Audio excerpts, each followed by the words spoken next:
तुम्हाला संविधानाची ताकद काय आहे आणि आदिवासींचे रीतिरिवाज रूढी परंपरा त्यांनी हातामध्ये कायदा घेतल्यानंतर पण काय होतं हे यात्रेनंतर दाखवून देतो तुमची किती समस्या आम्हाला त्या यात्रेशी आजपासून काही घेणं देणं राहिलेलं नाही. ती परंपरा नाही पार पाडा विचारणार, चुकीचं करा विचारणार. आणि काय म्हणत होतं कोण इकडं फॉरेस्टमध्ये वर जाऊन लोक साड्या बदलणार आहेत पण ती नदी खाली काय संबंध फॉरेस्टचा तिथून 200 कोटी. सर आमची विनंती आहे या यात्रे यांना लकलाभ लागू द्यात. आम्ही आजपासून याच्यामध्ये इंटरफेअर करणार नाही पण चुकीचं झालं तर एकालाही सोडणार नाही. ही ठाम आणि ठोस भूमिका आदिवासी समाजाची जे होईल ते होईल. आता चला जय येडू माता जय आदिवासी.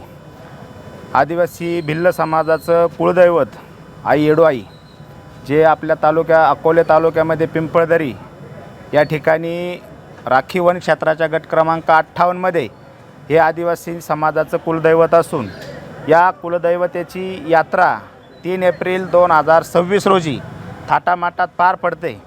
मात्र त्या ठिकाणी जे काही सार्वजनिक न्यास आहे येडूआई देवस्थान ट्रस्ट नोंदणी क्रमांक 1266 या ट्रस्ट ही त्या ठिकाणी गेल्या 20 वर्षापासून बेकायदेशीरपणे त्यांना तिथले अधिकार क्षेत्र नसतानाही समाजाची आदिवासी समाजाची भाविक भक्तांची प्रशासनाची फसवणूक करून हे यात्रा पार पाडताना त्या यात्रेमध्ये यात जमणारा जो काही लाखो रुपयाचा जो काही निधी आहे त्या निधीचा अगदी मन मोकळेपणाने अपार करते. आणि त्या गोष्टी आदिवासी बचाव समितीमार्फत ज्या आदिवासींच्या हक्क अधिकाराचं संरक्षण करणारी जी समिती आहे त्या समितीच्या निदर्शनात या बाबी आल्यानंतर आम्ही त्याचे कागदोपत्री पत्रव्यवहार पूर्ण केला आणि माननीय धर्मदाय आयुक्त अहिल्यानगर यांनी या ट्रस्टला त्या ठिकाणी हस्तक्षेप करू नये, कारभार करू नये, कामकाज करू नये असा स्पष्ट लेखी आदेश पारित करूनही ट्रस्ट हे आपल्या मनमानी कारभारावरून बाजूला जायला तयार नाही. आणि या गोष्टीवरून प्रशासनाला गावातल्या कोणी माहिती दिली असेल त्यानुसार प्रशासनाची जी नैतिक जबाबदारी होती ती पार पाडण्यासाठी त्यांनी आज पंचायत समिती अकोले या ठिकाणी आदिवासी समाज ट्रस्टी आणि पिंपळदरी ग्रामस्थांची जी बैठक घातली होती त्या बैठकीमध्ये सुद्धा आदिवासी बचाव समितीच्या वतीने स्पष्ट सांगण्यात आलेलं आहे की जे सार्वजनिक न्यास होतं नोंदलेलं ते बेकायदेशीर असून त्याला त्या ठिकाणी कुठलंही कार्यक्षेत्र नाही, अधिकार नाही.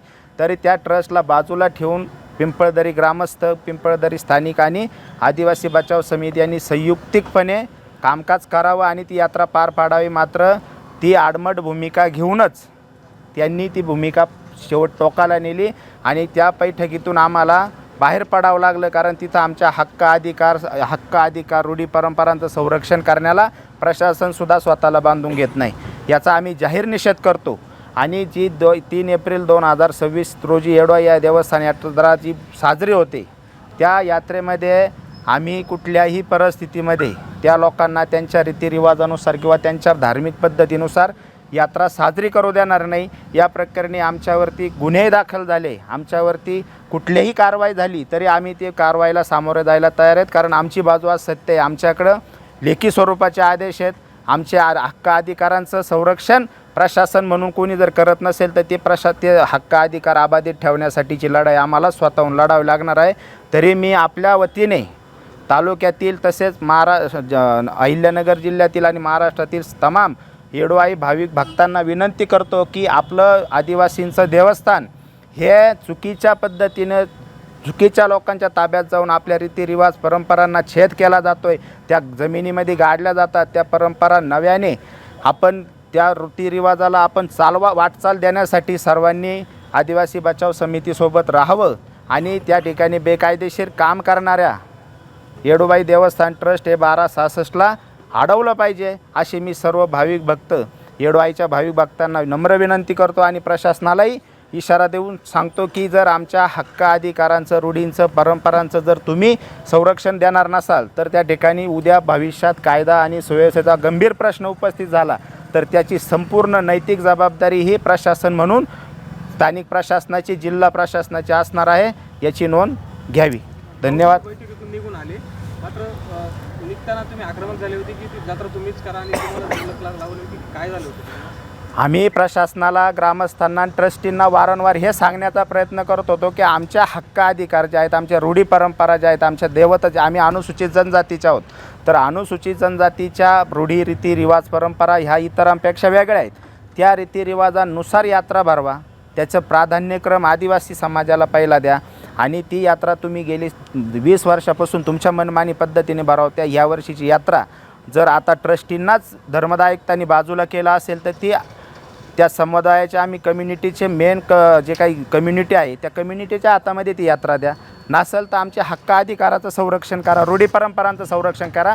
मात्र त्याची नैतिक जबाबदारी कुठल्या प्रशासनाने स्वीकारली नाही आणि एवढं चुकीची पद्धत अवलंबून सुद्धा ट्रस्टेच त्या ठिकाणी मनमानी करणार होते, म्हणून आम्ही त्या बैठकीमधून बाहेर पडलेलो आहोत. खरे आदिवासी कुलदैवत आई येडोबाई यात्रा उत्सव पिंपळदरी या ठिकाणी जी यात्रा आयोजित केलेली, त्या यात्रेच्या बैठकी संदर्भामध्ये आज या ठिकाणी बैठका माननीय प्रशासनाने आयोजित केलेली होती. सदर प्रशासनाला आदिवासीच्या रूढी परंपराचं संरक्षण करण्यासाठी वेळोवेळी मागणी करण्यात आली, परंतु गावाच्या आडमठेपणामुळं, असंवैधानिक आडवठेपणामुळं त्या ठिकाणी जी यात्रा संपन्न करायची त्यामध्ये आदिवासी समाजाला खोडा घालण्यासाठी ते प्लॅनिंग करून आले होते आणि आदिवासी समाजाला त्या ठिकाणी यात्रा करू न देण्यासाठी त्यांनी प्रशासनाला धारेवर धरण्याचा प्रयत्न केला.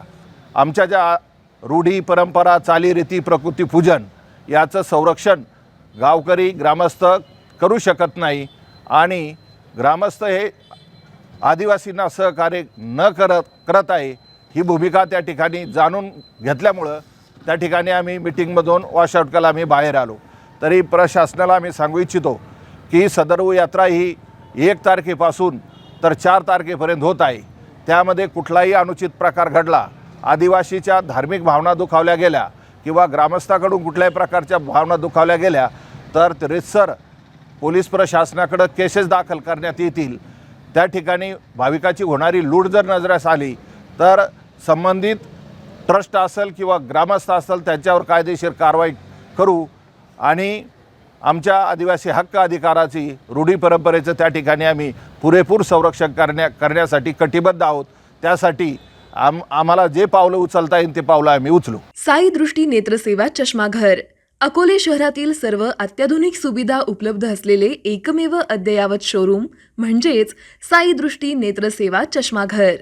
आमच्याकडे Titan, Fastrack, Puma, Oakley, Velocity, CK, Ray-Ban, ID, Vogue, Police, Stepper, Scott, Carrera, Tommy Hilfiger, Killer, Crizal, Zeiss, Prime, Bronzer, Yash, Bausch and Lomb, Johnson and Johnson, Alcon आदी कंपन्यांच्या फ्रेम्स, सनग्लासेस, लेन्सेस व कॉन्टॅक्ट लेन्सेस योग्य दरात उपलब्ध.